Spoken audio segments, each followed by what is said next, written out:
अंजी, क्या बात है अंजी? क्या हुआ अंजी?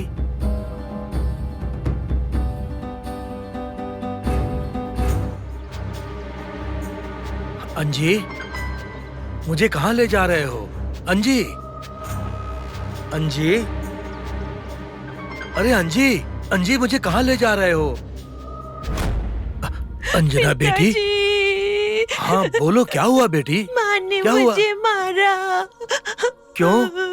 मुझे नहीं पता, मैं बाहर खेल रही थी और मुझे घर आने से भी मना कर दिया पिताजी। मेरी लाडली बच्ची, उसको ऐसी बीमारी हुई है जो बिना वजह मारने लगती है। कोई बात नहीं बेटी, बैठो, तुम बैठो। मैं तुम्हारी माँ से बात करूंगा। मुझे घर आने को सोच के भी बहुत डर लगता है डरने की पिताजी। जरूरत नहीं है बेटी, मैं हूं ना। रो मत बेटी, आज मैं घर जाकर तुम्हारी माँ को अच्छी तरह समझाऊंगा। वो दोबारा तुम्हारे ऊपर हाथ नहीं उठाएगी। क्या हुआ पंडित जी, क्यों रो रही है ये? क्या हुआ बेटी, क्यों रो रही हो तुम इस तरह? ओहो, ये इतना क्यों रो रही है पंडित जी, क्या हुआ? ऐसा कुछ नहीं है बेटी, इसकी माँ ने जरा डांट दिया। ओह, बस इतना ही? ये क्या बात हुई अंजना? आखिरकार वो तुम्हारी माँ है ना, थोड़ी ही देर बाद तुमको प्यार भी वही करेंगी। वैसे अंजना उतनी नटखट बच्ची भी नहीं है।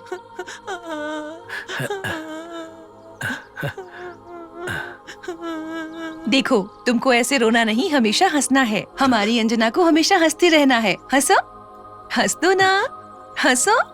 हाँ, हंसो बेटी, हंस दो बेटी। हंस दो बेटी, हंस दो। जरा देखो तो, हंसते हुए अच्छी लग रही हो। हमेशा हंसते रहना। लक्ष्मी, घर में जीजू अकेले हैं, अब चलो चलते हैं यहाँ से। ठीक है, चलते हैं पंडित जी। ठीक है बेटी। अंजना को देखकर पता नहीं क्यों मुझे ऐसा लगता है कि ये मेरी ही बच्ची है। अंजना को देखकर पता नहीं क्यों मुझे ऐसा लगता है कि ये मेरी ही बच्ची है।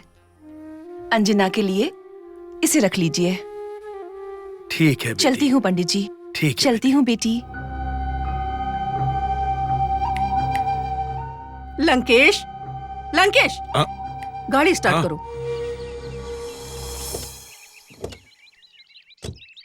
रामदूत हनुमान, श्री रामदूत हनुमान, श्री रामदूत हनुमान।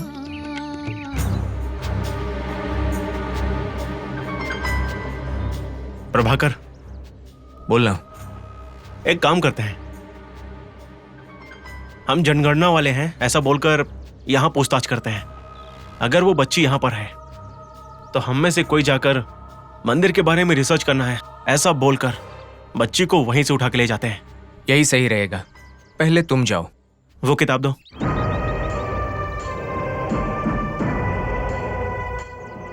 ओके, मैं चलता हूँ।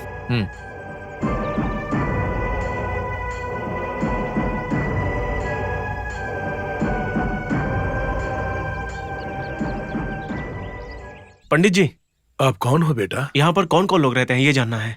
क्यों बेटा? हम जनगणना वाले हैं पंडित जी। यहाँ ज्यादा लोग नहीं रहते बेटा। वो क्यों? हनुमान की तरह मैं भी ब्रह्मचारी हूँ ना।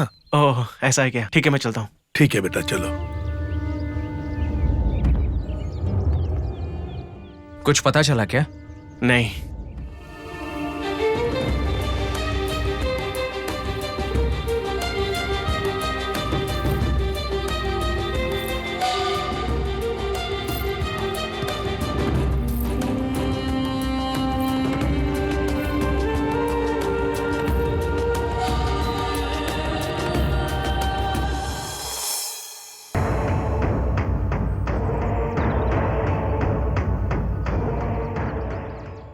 नमस्ते पंडित जी। नमस्ते। पंडित जी, यहाँ आसपास के मंदिरों में कोई 10 साल की बच्ची रहती है क्या?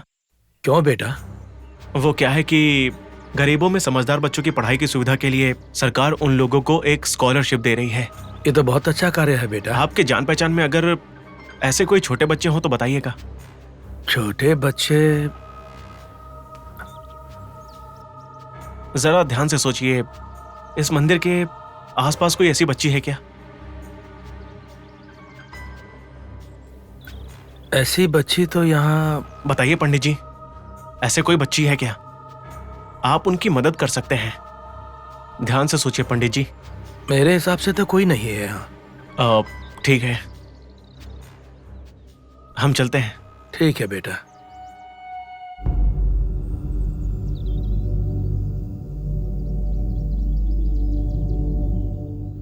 अरे यार, इतना घूमने के बाद मैं बहुत थक गया हूँ। आज के लिए बस इतना ही यार। सही कहा। घर चल के आराम करते हैं।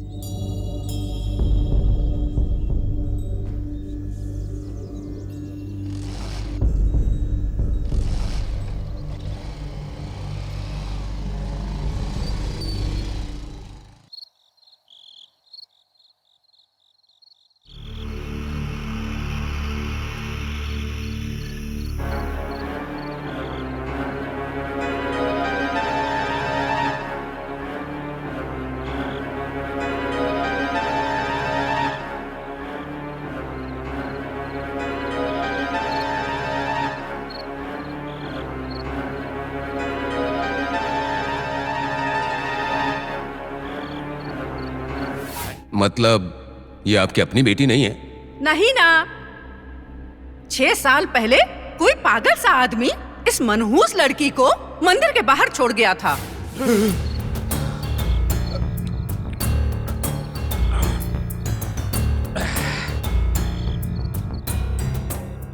मुझे लगा था कि सांप उस बच्ची को काट लेगा, लेकिन वो बच्ची तो जिंदा घूम रही है। अगर ये बात उस जहरीली नागिन देवयानी को पता चली तो वो तो डस के मुझे ही खत्म कर देगी।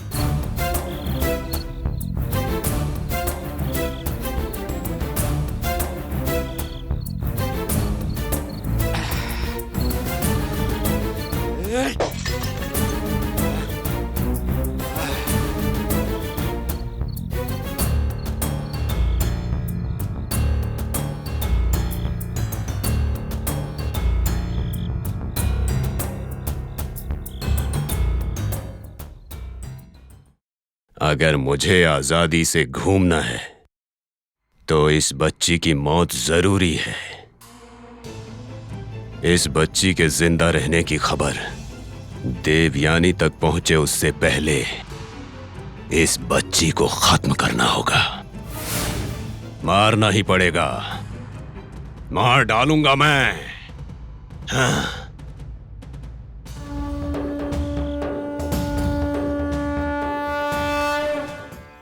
मनसा वाचा कर्मणा, हमें बुरे कर्मों से सदैव दूर रहना चाहिए। महाराज दशरथ ने गलती से एक मुनि के बेटे को मार दिया था। अपने बेटे की मृत्यु पर दुखी होकर माता पिता ने क्रोध में दशरथ महाराज को श्राप दिया कि तुम्हारी मृत्यु भी हमारी ही तरह पुत्र शोक के कारण ही होगी।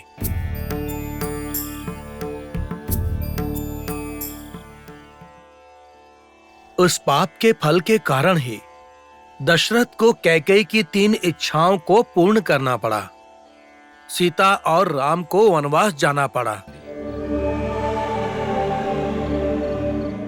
पुत्र शोक से दशरथ महाराज को तड़पते हुए मरना पड़ा। इसलिए पापों का दंड हमारी छाया की तरह हमेशा हमारा पीछा करती रहती है।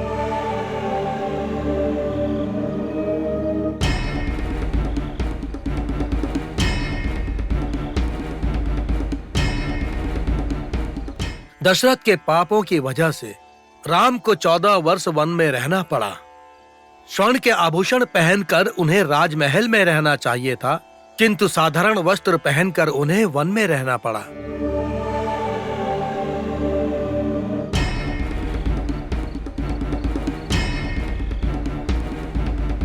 सीता हरण के पश्चात साधारण मनुष्य की तरह अत्यंत दुखी होकर आंसू बहाने पड़े।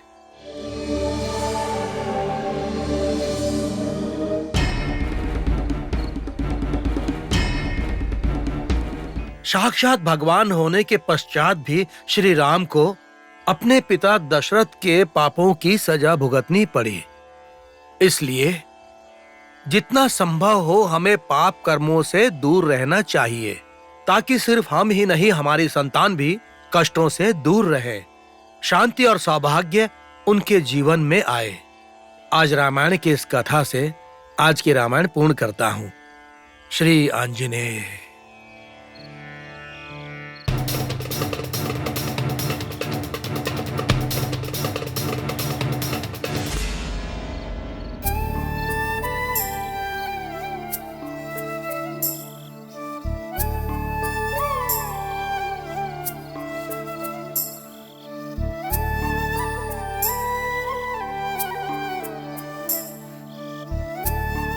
अंजना बेटी, बेटी भूख लग रही है ना? बहुत देर हो गई है ना? चलो चलो चलो, खाना खा लो, खा लो। नहीं पिताजी, अगर माँ को पता चला कि आपने मुझे खिलाया तो आपको बहुत डांटेंगी।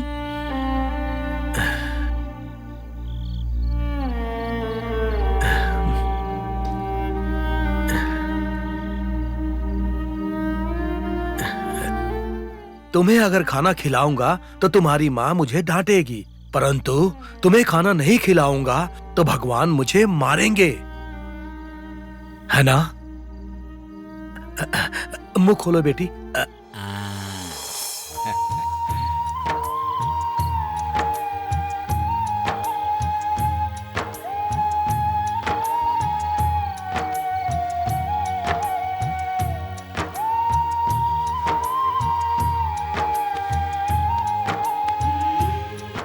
अच्छा है ना बेटी? हाँ?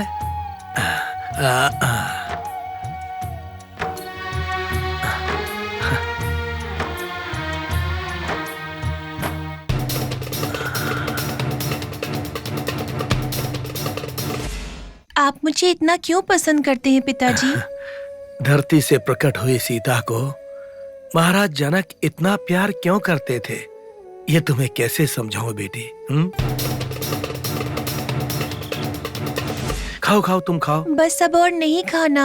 तुम्हारा पेट भर गया है क्या?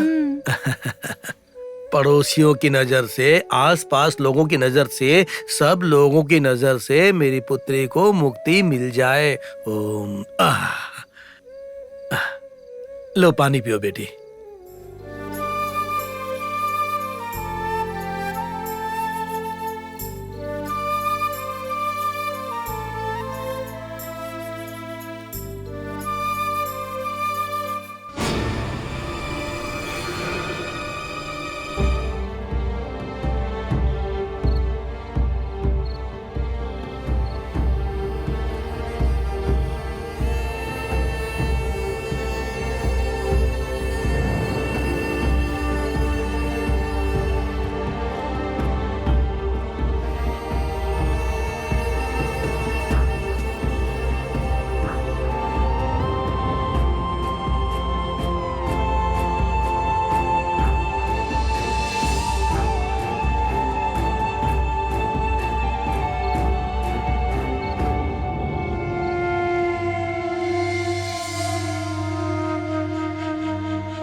ये तो मर गई। अब देवयानी को कुछ पता नहीं चलेगा।